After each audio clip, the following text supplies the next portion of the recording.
రోజా ఇష్యూపై స్పందించారు.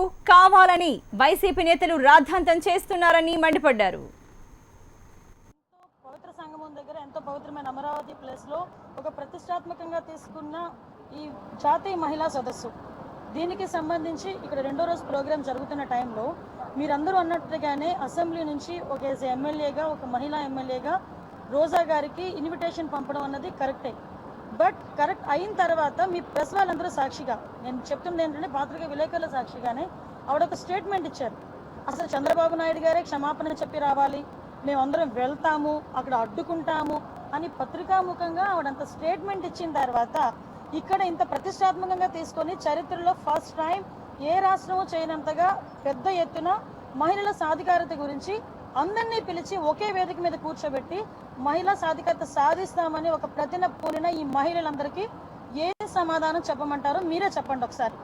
ఎందుకంటే ఒక మహిళా ఎమ్మెల్యే, ఒక మహిళా ప్రజాప్రతినిధి, ఆవిడ బిహేవియర్ మనందరికీ తెలిసిందే. నాకన్నా బాగా మీ అందరికీ తెలుసు, వాళ్ళ పార్టీలో అందరికీ తెలుసు. ఏంటంటే ఎక్కడో ఒకటి డిస్టర్బెన్స్ క్రియేట్ చేయాలి.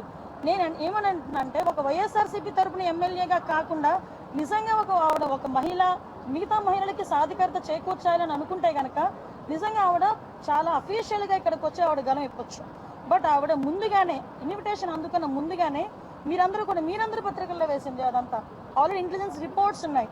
ఆవిడ ఇంటెన్షనల్గా ఇక్కడికి వచ్చి ఇబ్బంది కలుగ చేయాలి అని ముందుగానే ఆవిడ మాకు వార్న్ చేసింది. సో ఇటువంటి సిచ్యువేషన్లో ఎవరో ఒక ఆవిడ గురించి ఇక్కడ ఇంత పెద్ద ఎత్తున జరుగుతున్న ఈ సభని డిస్టర్బ్ చేసుకోమంటారా? ఇది ఫస్ట్ క్వశ్చన్. ఇది నేను అడుగుతున్న క్వశ్చన్ కాదు.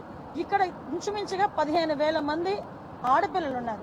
15,000 మంది ఆడపడుచులు జాతీయ స్థాయి నుంచి వచ్చారు, శ్రీలంక నుంచి వచ్చారు, కెన్యా నుంచి వచ్చారు, రకరకాల దేశాల నుంచి వచ్చి మన ఆంధ్రప్రదేశ్ వైపు, మన అమరావతి వైపు మహిళా సాధికారత దిశగా ఎలా ముందుకెళ్తుందని చూస్తున్న ఈ తరుణంలో మీరు ఆఫ్టర్నూన్